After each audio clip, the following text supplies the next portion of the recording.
বাংলাদেশের রাজনৈতিক উত্তেজনা ক্রমেই বাড়ছে এবং এর পেছনে একাধিক জটিল সামাজিক, প্রশাসনিক ও রাজনৈতিক বাস্তবতা কাজ করছে। নোবেল বিজয়ী অর্থনীতিবিদ ডক্টর মোহাম্মদ ইউনূসের নেতৃত্বাধীন অন্তর্বর্তী সরকার এক ক্রান্তিকাল অতিক্রম করছে, যেখানে ভবিষ্যৎ রাজনীতির রূপরেখা প্রশ্নবিদ্ধ হয়ে পড়েছে। জনমনে অস্থিরতা বাড়ছে, রাজনৈতিক দলগুলোর মধ্যে বিভক্তি আরও গভীর হচ্ছে, আর একটি বিশ্বাসযোগ্য নির্বাচনের অভাবে আগামী দিনের নেতৃত্ব নিয়ে শঙ্কা তৈরি হচ্ছে। নির্বাচন আয়োজনের পরিকল্পনা নিয়ে রাজনৈতিক দলগুলোর বিরোধিতার মুখে পড়েছে শান্তিতে নোবেলজয়ী অধ্যাপক মোহাম্মদ ইউনূসের নেতৃত্বাধীন অন্তর্বর্তী সরকার। ৫ আগস্ট ছাত্র জনতার রক্তক্ষয়ী আন্দোলনের মুখে স্বৈরাচার শেখ হাসিনা ভারতে পালিয়ে যান। এরপর জাতীয় ঐক্যের আহ্বান জানানো সত্ত্বেও প্রতিশ্রুত সংস্কারে বিলম্ব, ক্রমবর্ধমান বিক্ষোভ এবং রাজনৈতিক বিভাজনের মুখে পড়েছে অন্তর্বর্তী সরকার।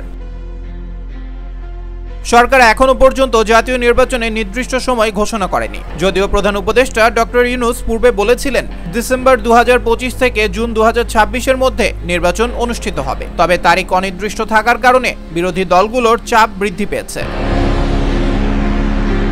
এদিকে সাবেক প্রধানমন্ত্রী খালেদা জিয়ার নেতৃত্বাধীন বিএনপি স্পষ্ট জানিয়েছে, নির্বাচন অবশ্যই ২০২৫ সালের ডিসেম্বর মাসের মধ্যে হতে হবে, নয়তো তারা ইউনূস সরকারের প্রতি সমর্থন পুনর্বিবেচনা করবে। চাপে আরও আগুন লাগায় সেনাবাহিনী প্রধান জেনারেল ওয়াকারুজ্জামানের বক্তব্য। তিনি বলেন, ডিসেম্বরের মধ্যেই নির্বাচন হওয়া উচিত। এই বক্তব্যকে দেশের সেনা অসন্তুষ্টির ইঙ্গিত হিসেবেও দেখছেন রাজনৈতিক পর্যবেক্ষকরা।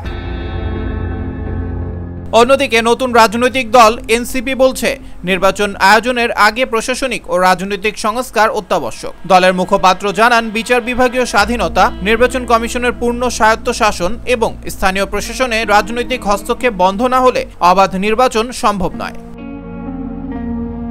ইউনূস সরকার যদিও জাতীয় ঐকমত্য কমিশন গঠন করে রাজনৈতিক সংলাপ শুরু করেছে, কিন্তু সাংবিধানিক সংস্কার ইস্যুতে বড় রাজনৈতিক দলগুলোর মধ্যে মতপার্থক্য রয়ে গেছে। বিশেষ করে 2 কক্ষ বিশিষ্ট সংসদ গঠন এবং বিচার ব্যবস্থার বিকেন্দ্রীয়করণ নিয়ে বিরোধ বাড়ছে।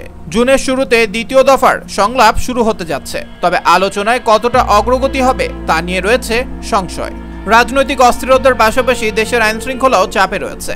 সাম্প্রতিক সপ্তাহগুলোতে রাজধানী সহ বিভিন্ন শহরে সরকারি কর্মচারী, শিক্ষক ও রাজনৈতিক কর্মীদের বিক্ষোভে শহর জুড়ে যানজট, বিশৃঙ্খলা এবং জনদুর্ভোগ সৃষ্টি হয়েছে।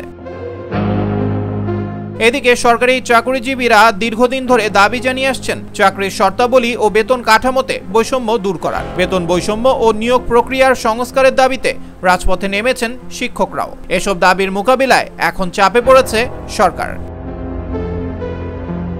এদিকে আওয়ামী লীগ নেত্রী শেখ হাসিনার ছেলে সজীব ওয়াজেদ জয় সামাজিক যোগাযোগ মাধ্যমে এক পোস্টে বলেন, ডক্টর ইউনূস প্রতিশোধের রাজনীতি করছেন। আওয়ামী লীগের ওপর নিষেধাজ্ঞা দেশের গণতান্ত্রিক ভিত্তিকে ধ্বংস করবে। অন্যদিকে বিশ্লেষকদের মতে, পরিস্থিতি যদি দ্রুত শান্ত না হয় এবং নির্বাচন প্রক্রিয়া যদি সর্বজন গ্রাহ্য না হয়, তবে সামনে আরও বড় রাজনৈতিক ও সামাজিক অস্থিরতা দেখা দিতে পারে।